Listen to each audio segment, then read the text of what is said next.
Hey everybody, welcome to Wisdom Wednesdays. It's your girl, Coach Christal. And if you are just joining us for your first Wisdom Wednesdays, then you are in for a treat. But welcome to the Steps and Stages community. We like to welcome you with the same mantra that we welcome our clients with every session. And that just says that a lot of things happen before this. And I guarantee a lot of things are going to happen after this. But I promise to be here with you now. Please be here with me now. You know, the power is in our presence, right? So as we show up and come into our fullest potential, then we get to be more powerful. The past is full of regret. The future is full of anxiety. But as we come together now, we have a time to not only change ourselves, but to change one another. And tonight we're going to talk a little bit with Dr. Marquel Russell about how things change when you get to determine your decisions and your values. So if it's your first time, welcome to Wisdom Wednesdays. Please make sure that you can be here with us now and help me welcome Dr. Marquel Russell. Marquel. Hey. What is going on? How you doing? I'm excellent. Listen, thank you for joining us. Is this your first Wisdom Wednesday? This is my first one. I was wondering when I was going to get invited, actually. Listen, I mean, I heard that there was some talk about you were worried about you getting invited, but you know. Oh, was it? Did you hear that? I heard about that. Yeah. Really? Okay. So listen, y'all, here's the thing about Wisdom Wednesdays is that what you see is always what you get. You can ask clients who join us all the time, when you see Christal here, it's the same Christal that's in the sessions, it's the same Christal on stage.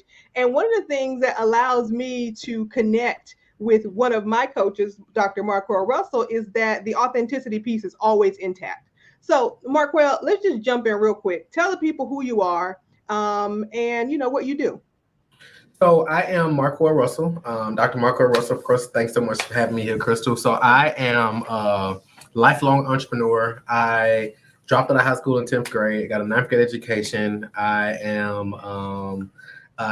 love entrepreneurship. I love entrepreneurs. I am an entrepreneur supremacist.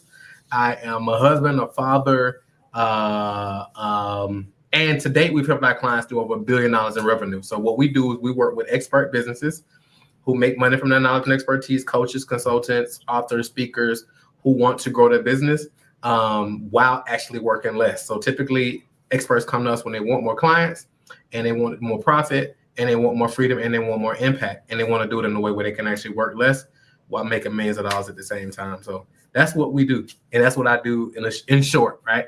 That's what he does in short, right? So basically, you know, I always say your lawyer has a lawyer, your doctor has a doctor, your coach has a coach. And for many of you who are new to this platform, the reason that you know who Christal is and Coach Christal is because I've been under the tutelage of Dr. Marquel Russell. And I just need to say publicly right now that I knew you were getting an honorary doctorate before you got one. Can we be honest, right? Like, did I not ask you in our first meeting, has anyone ever given you an honorary doctorate? You did say that. You did that.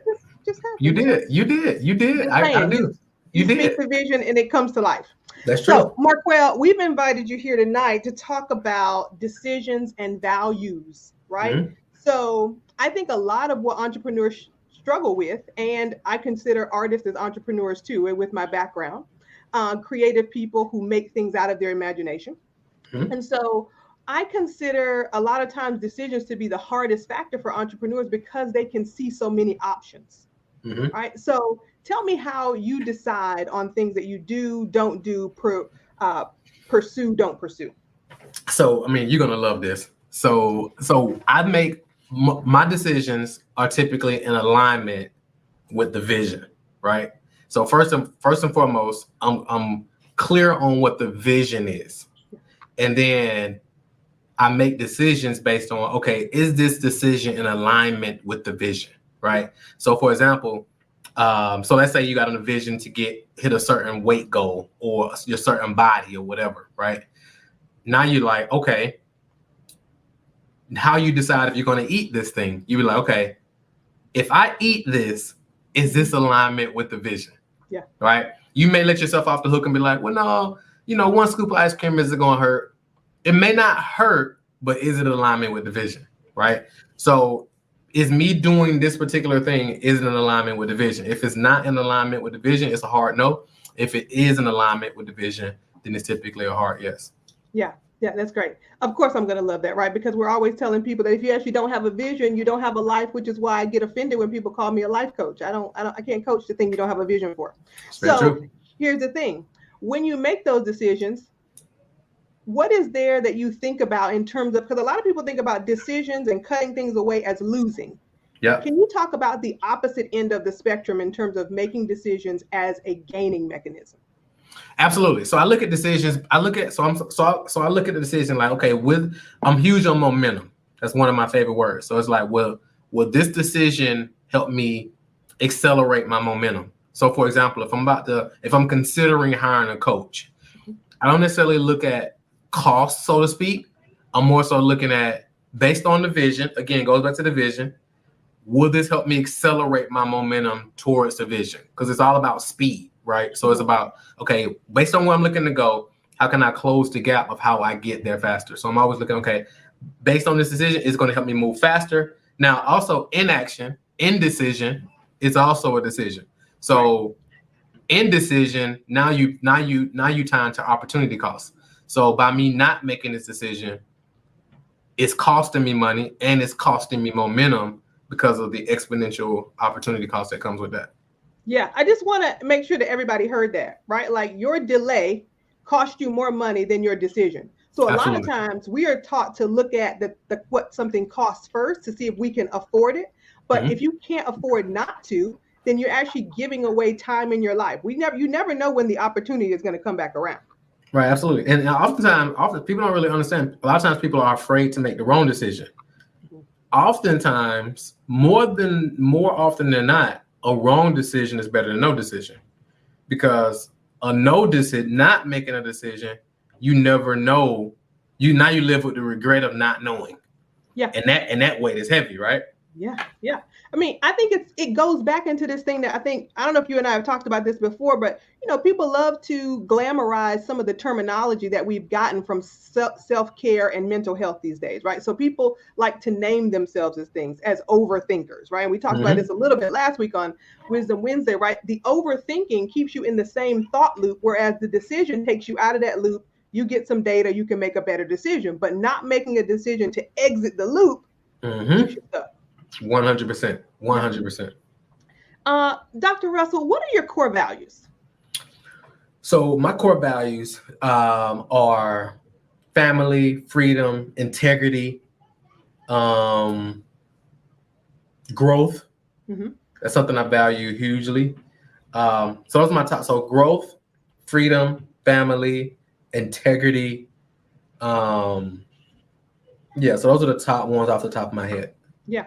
And, I just want to honor that for some of you who are tuning in live, this is a different time for us, but we're doing it because of honoring the core values of both of us, right? So I have two core values. I only have two. I boiled them down over the years. They're love and trust. I don't do anything I don't love. I don't work with people I don't trust, right? I love it. So That's at the good. end of the day, when we were scheduling this, a family thing came up for Marquel. And I was like, well, I mean, it's either we break the momentum of every Wednesday or we just shift the time, right? So we had to make a decision in there too, but family first, right? Because at the Absolutely. end of the day, what is this all? What are we doing this for? Right. And I The, appreciate it. I the definitely appreciate vision it. has to have good in there for others. Okay, Marquel, if you had to say two things that have taught you the most about decision making over the years, what were they? I would say number one is you have to become a person that decides and like what's next, right? So for example, it's like we talk about this in the mastermind all the time, right? It's done, what's next. So you make a decision, all right, what's next? Done, what's next? So that's number one.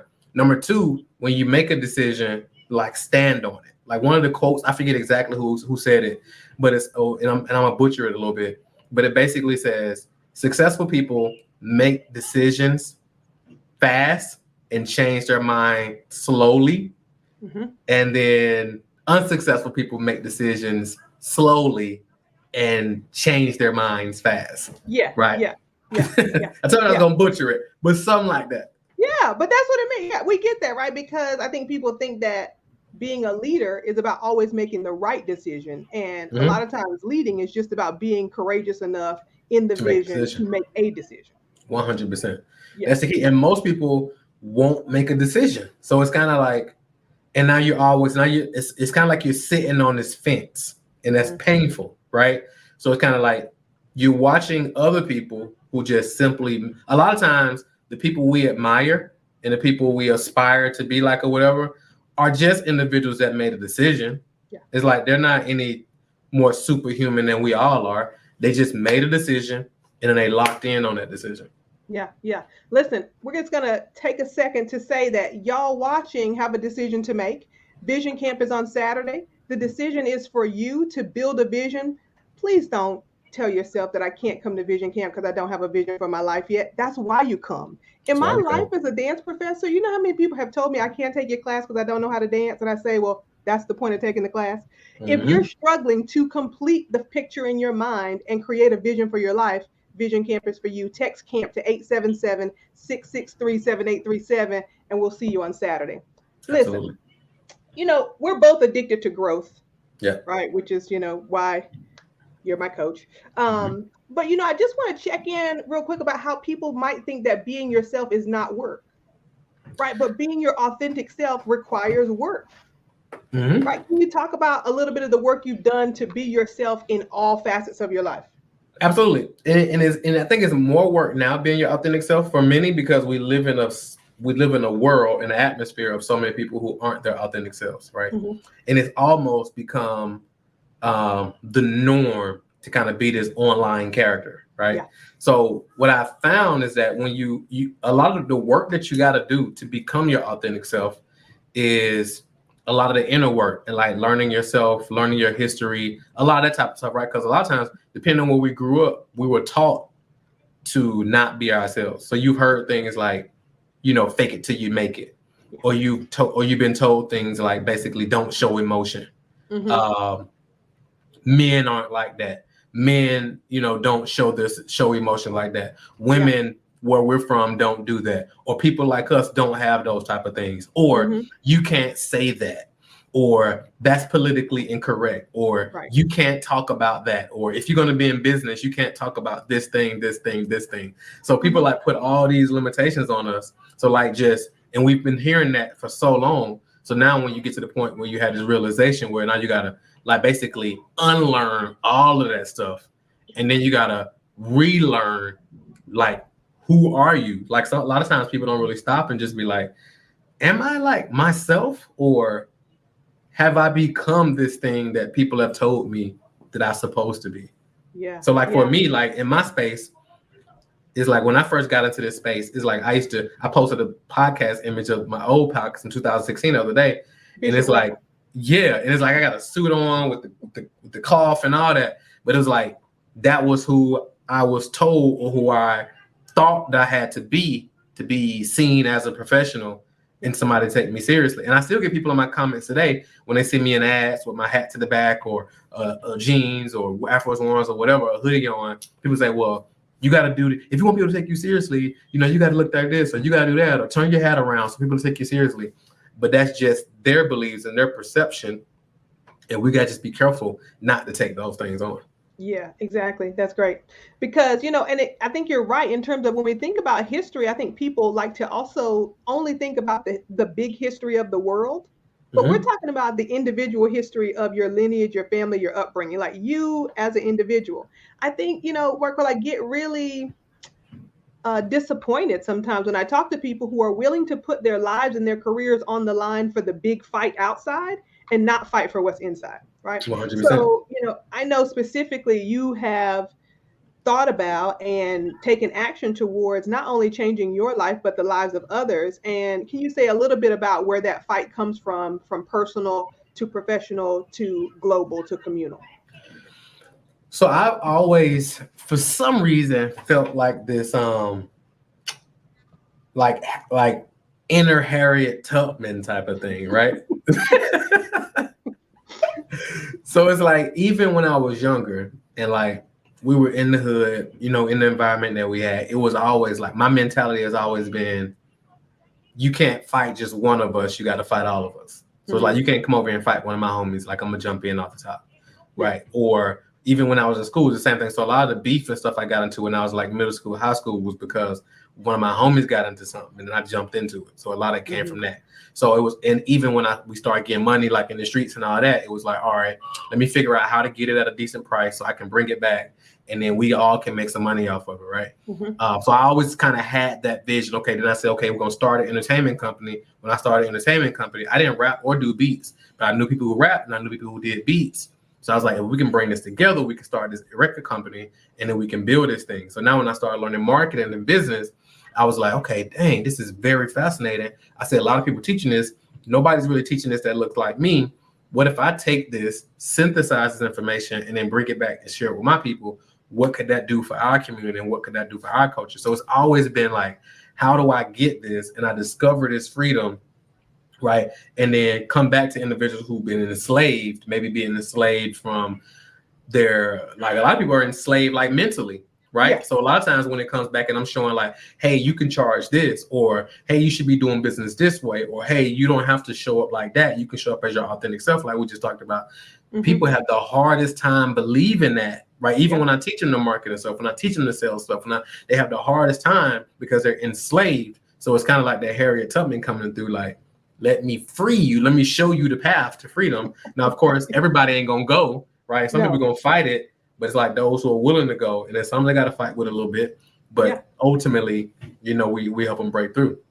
I mean, I'm not even going to stand here and pretend, you know, like I'm not somebody you have to fight with. I mean, sometimes, you know, we have to go back and forth. I really don't I'll be like, look, just shoot me and leave me here. We halfway to Canada. Like, you know, like, maybe, right. But I think what you're saying is when the proposition and the structure is in front of a lot of people and they are used to fighting, or they are used to pretending, or they're used to being someone or something that they're not, that comfort can be much easier than change. Right. And so go ahead. No, I was gonna say, absolutely. I forgot who I was talking to the other day. And basically we was talking about like we was actually talking about when slavery was emancipated, right? And we was talking about when slavery was over, slaves who were freed slaves, they had got their freedom, but they actually went back to the plantations, but just because they didn't know how to function outside of slavery. Exactly. So they would rather be slaves, right? And then you had some people like when they were coming over from Africa. And some people was like, look, I'd rather be free and jump off this boat and just see what happens. And then some was like, you know what? I'm going to just ride it out and just be enslaved. So it's kind of like, it's a choice. You go back to those decisions. Right. So, you know, choosing, I think people think of it as big choices, big impact, big success, big failure. Right. And so at Steps and Stages, we're always trying to combat that narrative that it's just like you said, well, are you going to eat the scoop of ice cream or not? Every small decision leads to the person you're becoming. So when you think about small decisions, large decisions, what are a couple things you decided early on, right, on your way to being, you know, the king of client attraction? So one of the things that I decided early on is that I'm going to be the best at this, right? I'm going to be the best at this. So I'm committed to being the best. So I'm willing to put up my last, right? I'm willing to bet I'm willing to bet on me 100%. So those are the things that I immediately, and I also committed that I was going to persist until I succeed. So I was all in regardless of what it may look like right now, but just continuing to plant those seeds, nurture those seeds, and then just get better every day. And then while doing that, I committed to like teaching what I was learning along the way to show other people what was possible as well. Yeah, amazing. So I think for some of you who have followed Steps and Stages or Christal for a long time, I think you're watching the similarities between Christal, who got dropped off at the wrong place in a carpool and somehow became a famous dancer and started making platforms for other people to dance, and Marquel Russell, right? Like, as you think about the people that you want on your team, your family, your biological family are the people who made you, but the people who you surround yourself with will continue to make you into the version of yourself that you're becoming. So you got to be super clear about your directions and your decisions. Marquel, how do you decide who becomes a part of your circle? So great question. So I often talk about everybody in your circle is either, you got to audit your circle, right? So you basically got to, so here in Atlanta, we got this thing where it's like, it's probably everywhere, but it's like, you got to keep the squares out your circle, right? Because squares don't fit in the circle, number one. Correct. And then number two, It's like everybody in your circle is either adding, subtracting, dividing, or multiplying. So you always got to look at that situation and look at who you are as well. So look at who are you in your circle? Are you a multiplier or are you a divider? And be honest with yourself, are you an adder or a subtractor? So me, I like to believe that I'm a multiplier when I'm coming into somebody's circle. So I want to surround myself with multipliers as well. Yeah. So it's like I always see the multiple. So like for me is if it's 1 + 1 isn't necessarily 2, for me, I look at it as 11 because now we can come in and create like a multiplier effect. So I'm always looking at that. So I'm looking at people if they're gossiping or if they're doing this or they lack integrity. That's somebody who's a divider or a subtractor, even if it isn't immediately towards me. I just see how they move as a person because if you listen to somebody long enough, they'll tell you who they are. So I'm listening for those things, and then I'm like, okay, cool, and I'm backing up. So Pastor D has this thing. Of course, you know Pastor D. Pastor D has this thing where he says you have to have a sacred circle, right? And then you got your inner court, and then you got your outer court.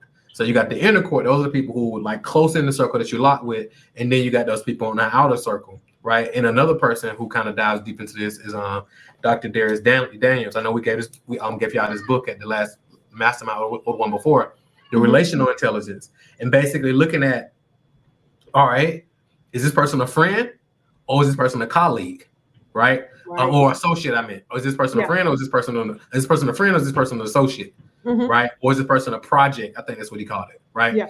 So looking at those things, a lot of people are putting associates and they're giving them the friend badge because they're not like audited in their circle and auditing these individuals who are in their circle. Yeah, yeah. You know, the reciprocity is so interesting, right? Because it actually is the only way you can grow. So there's some people, right, like you that have been in your circle for a while, and if you started auditing your circle, you'd be like, oh, this person is not really here to help me grow, but they are here to show me how much I've grown. Yep. Right? So there you go. If you constantly need a reflection of how you're doing, then those people are valuable. But we got to be sure that the circle you're creating.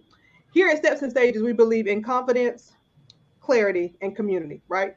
You have to build confidence in your vision. You need clarity of that vision to take the next step. And you need community around you to hold you up while you're doing that, because you may not have that strong circle intact. You may be in a square yourself. Right? You might need to really kind of reevaluate. When you're thinking about growth, Marquel, on a personal and professional level, where do you look for your gaps? So I look for, I look at data. So I'm looking at the data and seeing, okay, what kind of gaps do I present? And I also look externally. So I look, when I say externally, I look more so of people who can see my blind spots. Yeah. So I'm always hanging around dope people. So like even you, so like I know you mentioned that I'm your coach. However, I learned just as much from you because like you point out things that I don't necessarily see. So for example, I'll just give her like a specific example. You was like, hey, I think we need to have a table of contents because of this, right? Like the professor in me was coming out, right. And there was a blind spot. So it was like, okay, cool. So we worked through it, and then I didn't do it and like, okay, this is what I think it is. Did an example and I sent it to you and I was like, hey, is this kind of what you had in mind? And you was like, yeah, that's it. And we're like, okay, great.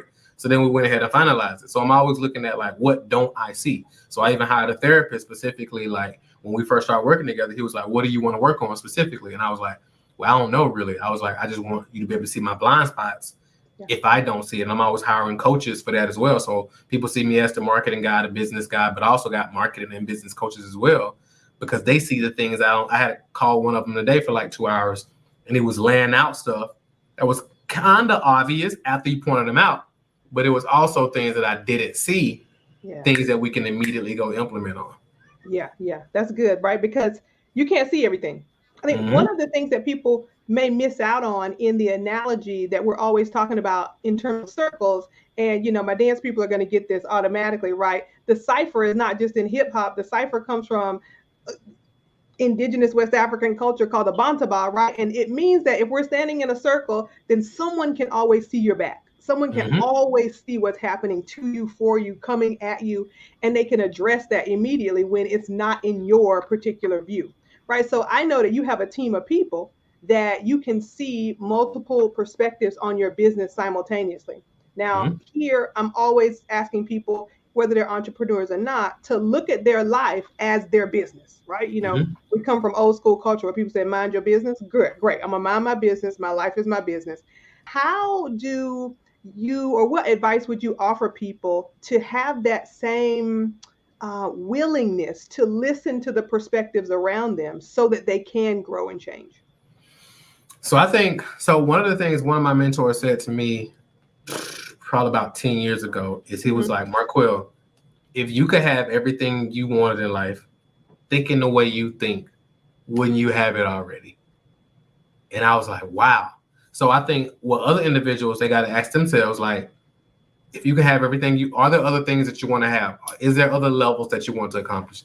Yeah. If you could have those things and accomplish those levels with your current level of thinking, you actually have them already, right? Mhm. So another way to look at it is like, we all are where we are because our highest level of thinking, right? Yeah. Yeah. So you tap into other individuals who've already accomplished those other levels of thinking. But you got to be willing to see it, because some of that stuff you got to be vulnerable, and most people Yeah. aren't willing to be vulnerable. A lot of us are trying to walk around and like save face. A lot of people got all these degrees. They think they did everything right. Right. So they answered all the questions right in school. Yeah. They got perfect attendance all the whole time. They didn't get in it. All those things, they checked off all the boxes. Now you're in this new world where it's things that they actually don't know. But a lot of times we won't be vulnerable enough to say, hey, I don't know. Hey, I need help. Yeah, yeah.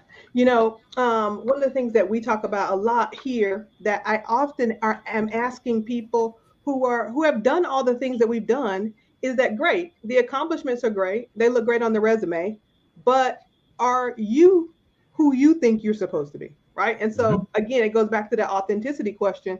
All the degrees can just sometimes be armor for the Yeah. world to keep you from having to be vulnerable. So one of our guiding quotes in our community this year is by Pico Eiler, right? You're only as strong as your readiness to surrender. And being ready to surrender means being open to learn, getting and gathering feedback, Mhm. implementing instructions, and not trying to be right, but really being real. Right? Yeah. So 100%. we have a question in the chat. This is from Libby Miles, one of our Steps and Stages mastermind clients. Welcome, Marquel. On speed and acceleration, how do you respond to clients who say they don't feel ready or think they aren't ready to take the next step they need to take? Well, the reality is like you're never ready, right? Because you've never gone there before, Yeah, right? So it's hard to be ready for somewhere you've never gone. yeah. So it's like, what does ready even look like? Mhm. So now she asks, how do I respond to it? So I actually I won't often, well, I won't say, well, you aren't ready because you never gone there. I typically would ask the question. It's like, well, what does ready look like? Yeah. Right? And then they'll be like, and then of course they'll start explaining their version of it, and I'll say, well, how do you know that's ready? Mm-hmm. Oh. It's like, well, have you gone there before? No. Well, how do you know that it's ready? So, like, for example, if you, so for example, I tell people all the time, like, hey, if you want to lose 30 pounds, the best thing to do is hire somebody who's either lost 30 pounds or who's helped people lose 30 pounds before. Yeah. Because you don't know how to lose 30 pounds if you've never done it before. You may say, well, I'm gonna go vegan, for example, or I'm gonna run every day, or I'm gonna go to the gym and walk on the treadmill. Is that how you do it? You don't know. You just think that's how you do it. And it's a lot of different factors maybe that may hinder you from that, right? So the biggest thing is like, I love this quote. I just screenshotted it.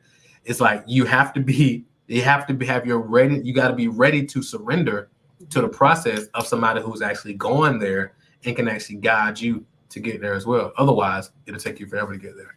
Yeah, yeah. When I became a part of your community, I think, and I think this is twofold, y'all. Part of making decisions and honoring your core values is about trusting your intuition. Mm-hmm. So the first way to build your intuition is to build your confidence. And confidence is building a success momentum with keeping your word to yourself, Yeah. confiding within the confidence of your truth to you, right? So what we're really talking about is that Marquel and I have both taken large risk in our life, right? Mm-hmm. To do things that most people might not consider real jobs. Yeah. or to do things that people didn't see the trajectory of without getting stuck in the how am I going to make it happen, right? And so a lot of times, once you've met someone who's gone and already crossed that chasm of decision making, then what he's saying is then you just smart cut your way to them, Yeah. Yeah. right? Like, Absolutely. this is how I became one of Marquel's clients. I was like, one of my friends was like, hey, I see what you're trying to do. I think you should hook up with this dude. And I was like, okay, I'll try it out. And I tried it out for a day, and then I tried it out for a weekend, and I was like, okay, I'm in. Right? Yep. Like, it was like no question, right? We didn't have to hem and haw about, because I said, I know that it's taken me 20 plus years to master the body I was born with, to put it on stage and create things that people love. So it might take me that long to build this Mhm. business, and I don't have that time.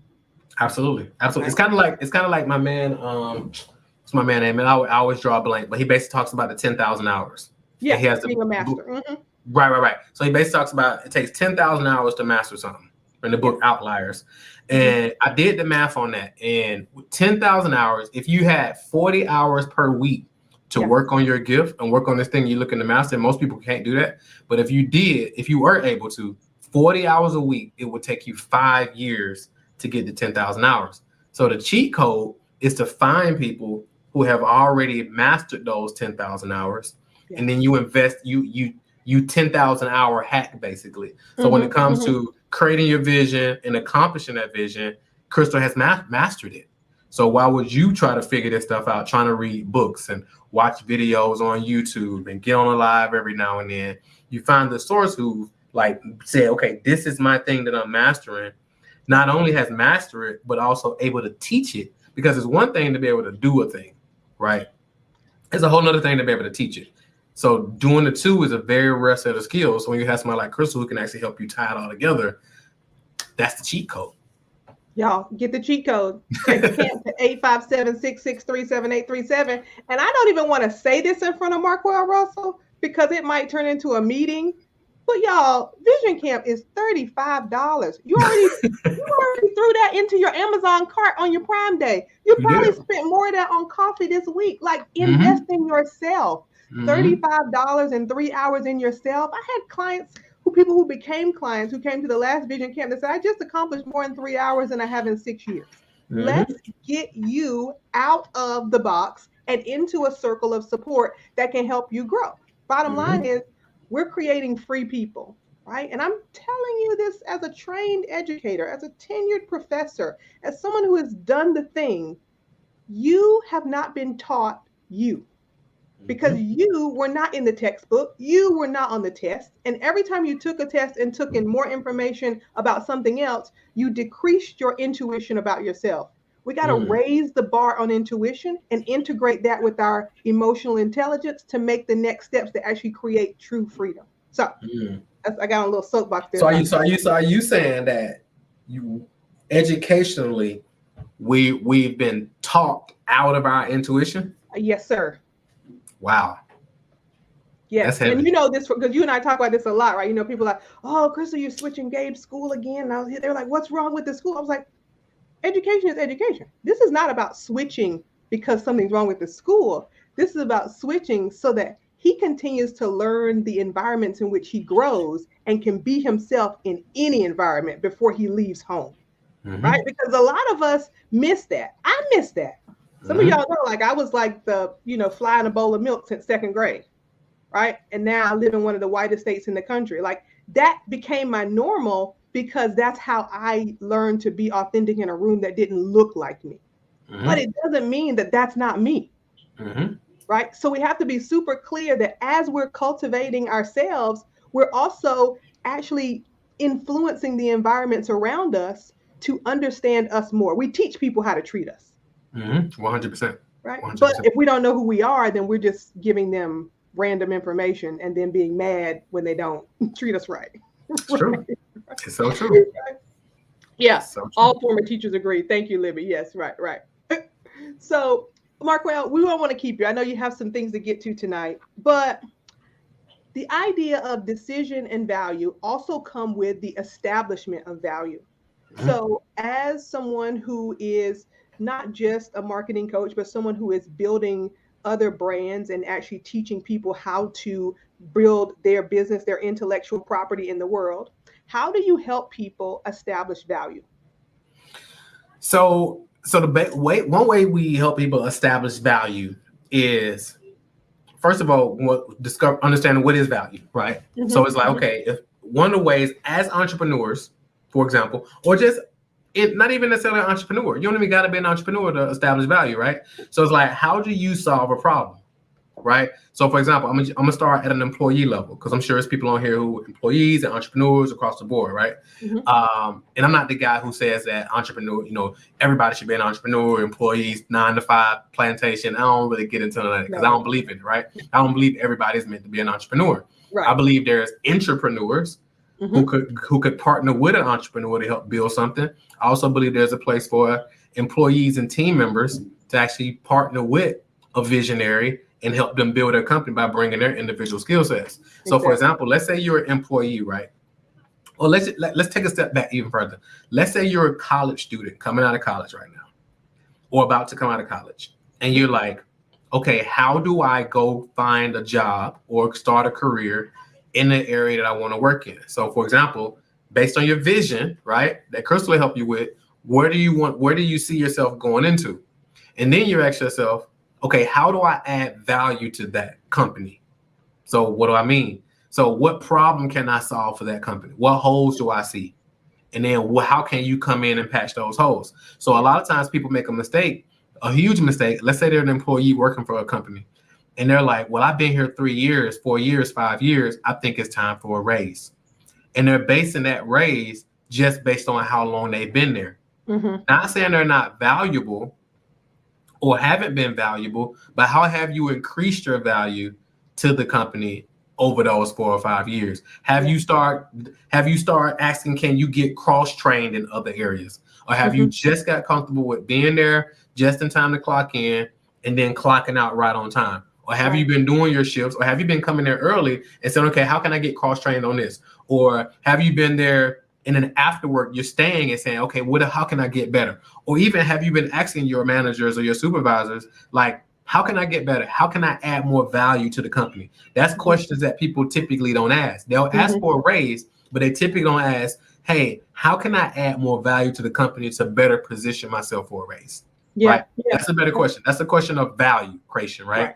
That's how we make money in the world, by creating more value. So for example, some people say, so I personally believe that all teachers, preschool, kindergarten, I don't care, should make a minimum of $100,000 a year minimum, and they should be tax exempt, because oftentimes teachers be with our kids more than we do during the school year, right? So and they have a huge impact on the kids. So, but unfortunately, they only can deal with 20 to 30 students per year. Yeah. Right. 20, and I guess if they got a co-teacher, maybe 30, but typically I think it's about 20 if I'm not mistaken. Now, some people will say, well, how does an NBA player make more than a teacher? Right. Well, because they add more value. Not saying that what they do is more valuable than the teacher, but this teacher can only serve 20 people a year. This basketball player serves millions of people a year. Yeah. Right. So you basically just asking yourself, okay, how do I add more value? How do I solve more problems? You may say, well, what problem is this basketball player solving? Well, he's solving a lot of problems. Number one, he's solving the problem of people want to be entertained, right? Yeah. That's a big market in itself. He's solving the problem of people who want to have advertisement. That's a big thing, right? So you just ask yourself, okay, how do I add more value? How do I add more value? The last thing I'll say about this, Jim Rohn has this quote where he says, he talks about the person who makes $40 an hour and the person that makes $4 an hour. Or let's use the $40 an hour person. Yeah. So you say that person may make $4 an hour, and they'll say, all right, I want to make more money. Well, they say, okay, well, you're settling for the $4 an hour. Can you become 10 times more valuable to that hour? Because he basically says you don't get paid for the hour, you get paid based on the value you bring to that hour. So that $40 that person is paying you, that's because that's what they feel like the value that you bring to that hour. How can you become 10 times more valuable to that hour? How can you become 1,000 times more valuable to that hour? And that's how you get the exponential increases. And just like a business owner, it's like based on what you sell as a business owner, what value do you provide? What problems are you solving? And of course, that's going to dictate how many people you serve, and the amount of people you serve or the level of the person you serve is going to dictate like how much you make from a business standpoint. Does that answer your question? Yeah, I think that's great. I hope people were listening, right? It's not about the value that the market has already established. It's about the value you're bringing to the market. Yep. Right? So one of my mentors said this years ago when I first came into this world. He was like, the amount of money you make is totally determined by the amount of value that you provide to the marketplace. And it didn't click for me immediately because he was basically like, create content every day, teach people, that's adding value. You're not necessarily making money directly by creating by teaching people in your free content, but you're adding value to the marketplace, and money is attracted to value. So when you're creating value for people, you automatically attract money. So for example, with my kids, if my kids ask me for some money, I automatically say, you're asking the wrong question. The question to ask is, what kind of problem can I ask yourself, or ask me, what kind of problem is it that you can solve? Yeah. Right. And then by you solving this problem, now you've created value, and now you basically dictated how much money you make. Exactly. And I think again, going back to the systems that we've been enculturated to believe in more than our intuition, we think, oh, let me Google how much the average salary for this job is, and let me ask for that, right? Rather than saying, let me tell you what I bring to the table, right? Mm-hmm. We're not going to get into what women bring to the table, y'all. This is not that podcast, right? Yeah. But like what we bring to the table, but also understanding transferable skills, right? Like for many of you who have followed my career from artist to educator to coach, right? It's the same skill, right? The imagination of vision, the work of bringing vision to the forefront, the performance of vision to make it reality for other people and allow them to be a part of it. These are all the same structures. And the education piece just allows me to break it down into bite-sized chunks so that I'm not one of those coaches where you show up and I want to give you just enough information to be confused, so you call me back. That's not what we do here, right? This is about tactile learning. So again, tonight, if you don't take away anything else, it's 1, get your ticket to Vision Camp, ssvisioncamp.com. 2, bring your core values into your day-to-day living. 3, assess all the content of your life.